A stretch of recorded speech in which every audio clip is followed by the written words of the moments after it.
tayo mga inay, advance mag-isip din syempre. Then may pa-added topic pa pala tayo. Narito pala ilang tips natin para bawas stress sa nalalapit na holiday season. Dahil ngayon dapat prepared na prepared. Wala na tayong rason dahil balik na ngayong traffic, balik na lahat. Go Yes. Siyempre, unang-una, magplano na agad. Mag-reserve na kayo ng hotel kasi dyan kayo makakamura, di ba? Hindi natin sasabayan yung dagsa ng mga masa. Kailangan mauna kayo para mas mura. And then next, kailangan planuhin nyo na saan tayo mag-holiday.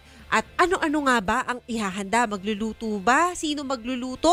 O mag-order na lang, i-outsource na lang kasi baka pagtalunan pa yung lasa. Oo, diba? Tsaka ito, ihanda na po ang pinaka-importante, ang bulsa. Yung budget. Dahil hindi nyo magagawa lahat ng gusto nyong gawin kung hindi kayo maghanda ng budget ninyo. Ilista na ang mga reregaluhan, maglaan ng budget sa mga gagastusin, mag-brainstorm kung anong ibibigay ninyo, unti-unting bumili o umorder ng mga gamit, regalo, giveaway, etc. para dumating on time at dumating sa reregaluhan ninyo.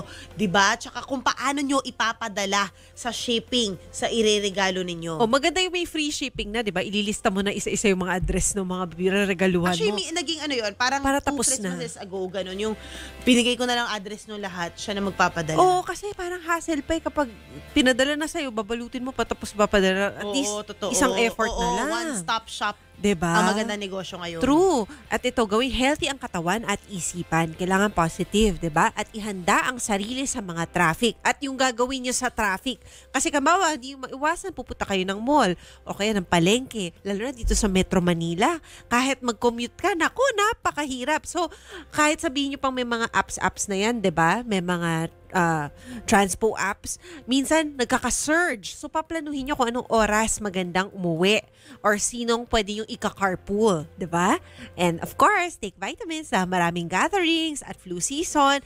Pwede Tsaka, na ngayon mag-hug. Tsaka, i-ready nyo na, i-brief nyo na yung pamilya ninyo na kainan to, ha? True. Bawal ka na rito, pwede ka rito, maghanda ka. Paghandaan yung mga gathering, paghandaan yung mga kainan. Oo. Tapos, syempre, kailangan magpa-flu shot, diba? Oo, kasi marami ka makikita. Kasi hindi mo maiwasan eh. Kasi, kaya, lalo na buffet, diba? Syempre, nagkukwentuhan kayo dyan. Hindi mo maiwasan, meron ng nandyan. Oo, ako iiwasan ko pa rin. Diba? Oy, friend, ubo ka na ubo, doon ka na lang. Sorry tita. Pero ganun ako, tita, sorry. Kayo na ka pa umuubo. Wag na muna. Okay, ay, diet po ako. Naubuhan kasi. Hindi na lang ako kakain. Hindi, tatapating kita. Okay. Ayoko magkasakit. Ima-microwave ko muna yung nilagay ko sa plate ko. Pwede ba yun? Ayan. So, syempre, i-space out nyo yung pagod ninyo. Ihanda yung sarili sa Burr months exhaustion, yung pressure ng Burr months. Kasi, hindi naman ibig sabihin, wala kang trabaho ng Burr months, di ba? Kaliwat kanan yung Christmas party, alamin nyo na, sabihin nyo na sa opisina ninyo, please huwag kayo makisabay sa Biyernes ng gabi na traffic na may sale. Utang na loob, hindi ko a-attendan yan. So, di ba, kung magki-Christmas party tayo, talinuhan nyo naman, gawin nyo ng weekday dito sa opisina, dyan sa tapat, saan tayo pwede magkita, lahat convenient sa atin, walang madedehado. 'Di ba? Huwag din kayo iinom at magmamaneho o magmomotor, utang na loob, 'di ba? Usually may topic yan eh. Kung sa north ba o sa south yung reunion. Totoo. Tsaka dapat it's okay, mag-relax lang at mag-chill sa bahay. Importante yung pahinga.